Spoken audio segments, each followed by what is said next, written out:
श्रीपाद राजम शरणम प्रपद्ये. अध्याय 41. परिव्राजकाचा वृत्तांत. श्री भास्कर पंडित म्हणाले, श्रीपाद श्रीवल्लभ हे महासरस्वती, महालक्ष्मी, महाकाली, राजराजेश्वरी स्वरूप आहेत. त्यांच्यातील देवी तत्व त्यांचं अनुष्ठान करणाऱ्यांना कळतं. मी भास्कर पंडितांना प्रश्न केला, हे आर्य, परा, पश्यंती, मध्यमा आणि वैखरी अशा 4 वाणी असतात असं मी ऐकलं आहे. त्याबद्दल कृपा करून विस्तारानं सांगा. यावर भास्कर पंडित म्हणाले, अंबिका प्रतिवाक्यद्वारा व्यक्त होत असते. ती प्रत्येक मनुष्याद्वारे, प्रत्येक व्यक्तीद्वारे बोलत असते. आपल्याला कानाद्वारे ऐकू येणारं वाक्य स्थूल असतं. एखाद्या वेळी वाक्य मुखाच्या बाहेर अजिबात ऐकू येत नाही. आतच केवळ ओठांच्या हालचालीवरून आपणास अर्थबोध होतो. तेव्हा तिला मध्यमा वाणी म्हणतात. या मध्यमापेक्षा अजून सूक्ष्म असणारी वाणी तिला वैखरी म्हणतात. कंठाच्या आतील वाणी गळ्यापर्यंत येते, इथून बाहेर येऊ शकत नाही. अशी वाणी जी आतच म्हणजे मनातच घुळते तिला पश्यंती वाणी असं म्हणतात. या पश्यंतीहून सुद्धा सूक्ष्म असणारी, नाभीत निर्विकल्पणे राहून संकल्प मात्र असणारी वाणी म्हणजे परावाणी होय. अंबिकेची त्रिपुर भैरवी स्वरूपात सुद्धा आराधना करतात. गुणत्रय, जगतत्रय, मूर्तीत्रय, अवस्थात्रय या सर्वांची आदिशक्ती त्रिपुर भैरवी आहे. बाळांनो, आपण श्रद्धेला आत्मसमर्पण करून संपूर्ण शरणागती पत्करली असता या लोकात किंवा अदृश्य लोकात कोणत्याही प्रकारचा शत्रुत्व आडवा आला असता आपलं काहीच नुकसान होत नाही.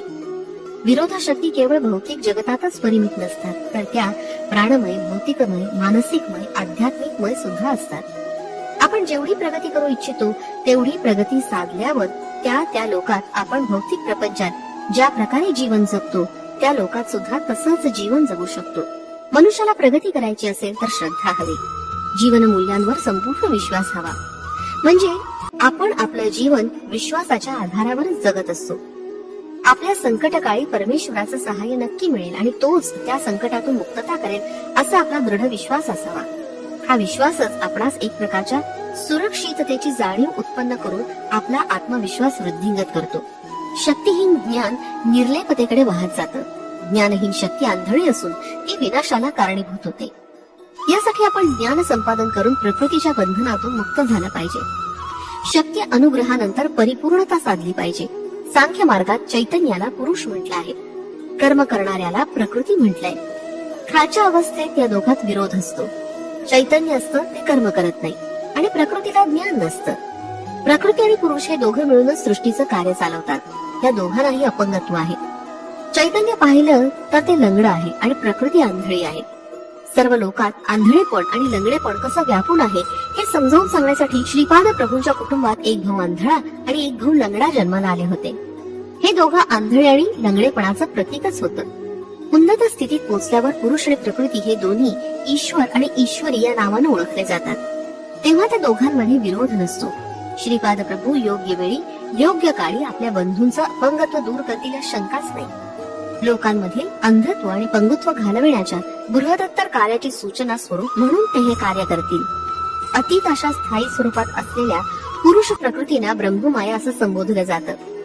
श्रीपाद प्रभूंनी वयाच्या 16व्या वर्षी वैराग्य धारण करून घराचा त्याग केला आणि धर्म प्रचारासाठी ते घराबाहेर पडले. ते स्वतः ब्रह्म आणि तेच माया असल्याचं सामान्य जनास समजावून सांगण्याचा उद्देश त्यांच्या गृहत्यागामागे होता. अपरिमित आणि अनंत गुण असलेल्या ब्रह्म स्वरूपास परिमितता आणणारी शक्ती म्हणजे माया. श्रीपाद प्रभूंचा पीठिकापुरम इथं जन्म घेण्याचा उद्देश ते अपरिमित ब्रह्म स्वरूपाचे असल्याने मायेसमोर न झुकता परिमित व्यवहार केल्याचं सूचित करणं हा होता. वयाच्या अवघ्या 16व्या वर्षी ते मायेच्या बंधनात न पडता केवळ भक्तांचा उद्धार करायचा हा संकल्प करून घरातून बाहेर पडले. संपूर्ण विश्वात श्रीपाद प्रभूंचा महिमा विस्तार पावल्यानंतर येणाऱ्या शताब्दीमध्ये त्यांच्या संकल्पाप्रमाणे पीठिकापुरमच्या रहिवाशांचा सुद्धा ज्ञानोदय होणार आहे. श्रीपाद प्रभूंची दिव्य चैतन्य शक्ती मानव चैतन्याचं अपंगत्व आणि प्रकृतीचं अंधत्व दोन्हीचं निवारण करेल. श्रीपाद प्रभूंच्या लीला सामान्य मानवांना अनाकलनीय आहेत. एकदा एक संन्यासी कुक्कुटेश्वराच्या मंदिरात आला. तो दत्तात्रेयांचा भक्त होता. तो दत्त दीक्षा सुद्धा देत असे. दत्त दीक्षा घेतल्यानं आपलं नियोजित कार्य अडचणी न येता सिद्धीस जातं असं त्यानं आपल्या वक्तव्यात सांगितलं होतं. पीठिकापुरमच्या अनेक ब्राह्मणांनी दत्त दीक्षेचा स्वीकार केला. तो संन्यासी दीक्षा देऊन साधकाकडून दक्षिणा स्वीकारत असे.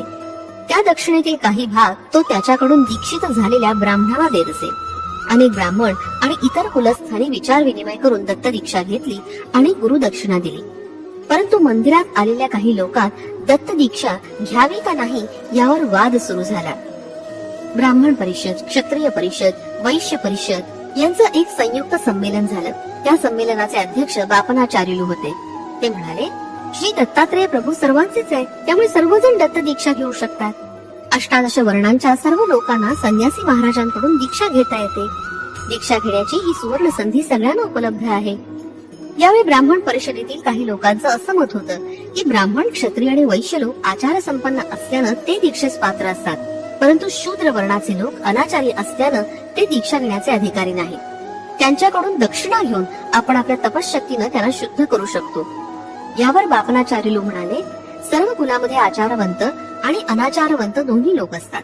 कोण आचारवंत आणि कोण अनाचारवंत हे सांगणं कठीण असतं. त्यामुळे सामूहिक कल्याण, स्थैर्य, क्षेम यावर दृष्टी ठेवून आपण दत्तहोम किंवा इतर यज्ञ यागादी कार्यक्रम करून संघातील क्षेम, स्थैर्य साधू शकतो. दक्षिणा घेऊन शूद्रांना दीक्षा न देणं म्हणजे त्यांच्यावर अन्याय केल्यासारखं मला वाटतं.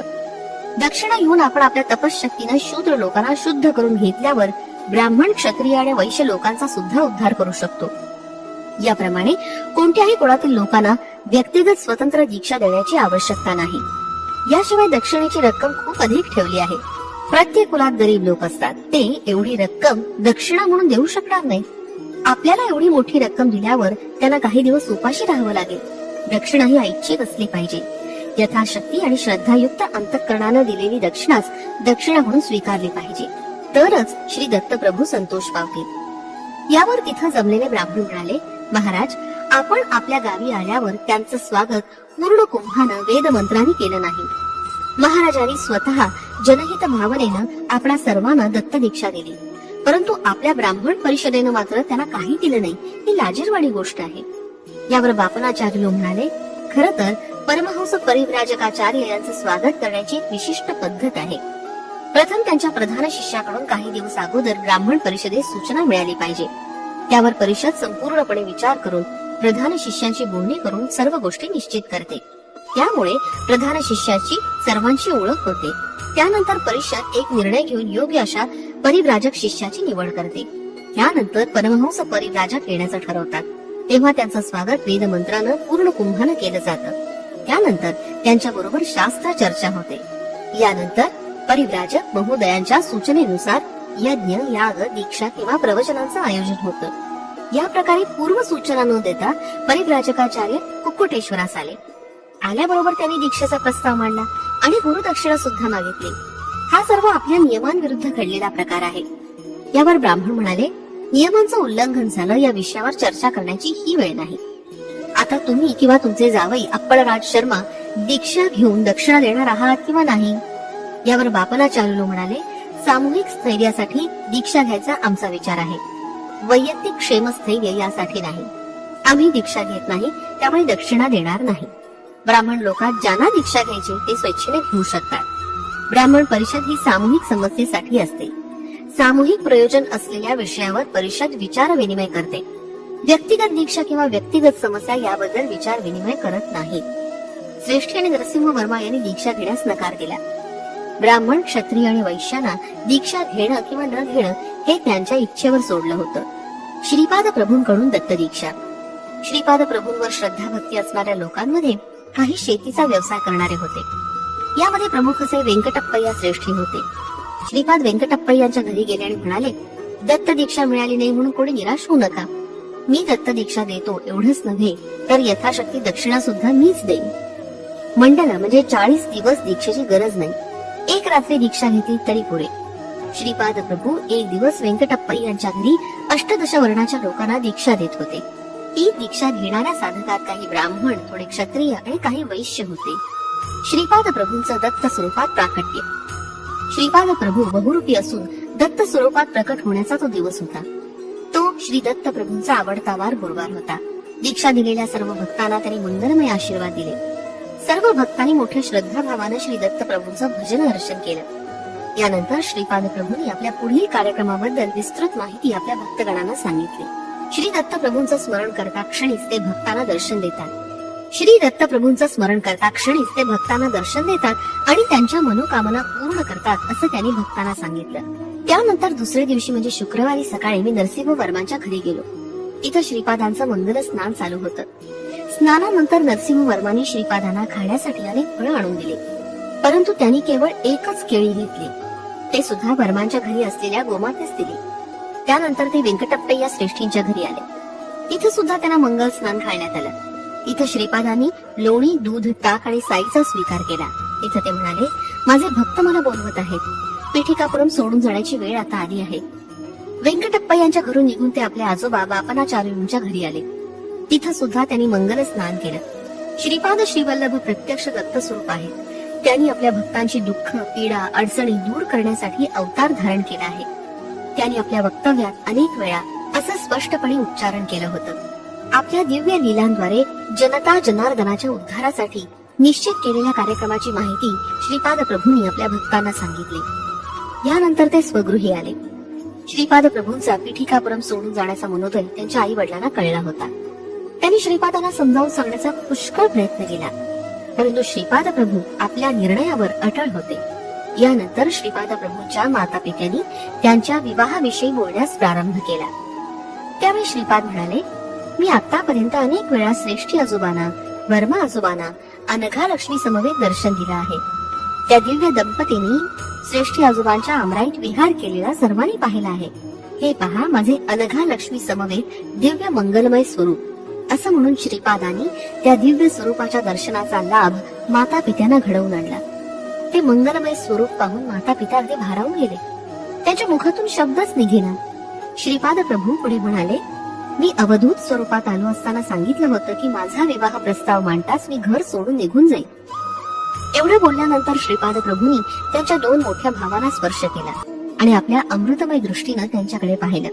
तत्काळ अंध असलेल्या बंधूस दृष्टी प्राप्त झाली आणि पायानं अधू असलेला बंधू अव्यंग होऊन चांगला चालू लागला. त्या दिव्य स्पर्शानं त्या दोघा बंधूंना ज्ञानप्राप्ती सुद्धा होऊन ते ज्ञान तेजानं तळपू लागले. हे दृश्य पाहून श्रीपादांच्या माता पित्यांना आश्चर्ययुक्त आनंदाचा धक्का बसून त्यांच्या मुखातून शब्दच फुटेना. एवढ्या तिथं आजी राजमांबा, आजोबा बापनाचार्यलू, तसंच व्यंकटप्पा श्रेष्ठी आणि त्यांची धर्मपत्नी व्यंकट सुब्बमांबा, नरसिंह वर्मा आणि त्यांची धर्मपत्नी अम्मा जम्मा आले. श्रीपाद प्रभू सर्वांबरोबर आनंदात थट्टा मस्करी करत बोलत होते. सुमती महाराणी तेव्हा म्हणाल्या, बाळा श्रीपादा, तू सर्व जबाबदाऱ्या पूर्ण करून जाईन असं म्हणाला होतास. तू अजून व्यंकटप्पय्या श्रेष्ठींच्या घरची दूध बाकी, वत्सवांची दूध बाकी, मल्हारींची दूध बाकी पूर्ण केली नाहीस. यावर श्रीपाद म्हणाले, आई, तू म्हणतेस ते बरोबर आहे. या 3 वंशातील लोकांना मी कधीच विसरणार नाही. मी जरी विसरलो तर तू आठवण करून दे. त्यांच्याकडून योग्य ती सेवा करून घेऊन मी त्यांना वर प्रदान करेन. तुझ्या माहेरच्या कोणत्याही एका घरी मी जेवणासाठी येत जाईन, परंतु दक्षिणा मात्र स्वीकारणार नाही. तुझ्या माहेरची माणसं माझ्याशी वात्सल्य पूर्ण भावानं वागतात आणि मला जावई असं संबोधतात. मी हा मानवी संबंध स्वीकारून त्यांच्या बरोबर जावयास शोभेन असं प्रवर्तन करीन. एवढं बोलून श्रीपाद प्रभू आपल्या पित्याकडे वळले आणि त्यांना उद्देशून म्हणाले, त्यात आपल्या दंडीकोट वंशात अनेक वर्षांपासून वेद परंपरा चालू आहे. आता माझे दोन्ही ज्येष्ठ बंधू वेदशास्त्र संपन्न होऊन मोठे पंडित झाले आहेत. ते आपली वेद परंपरा चालवते. दंडीकोट वंशातील लोकांना मी कधीच विसरणार नाही.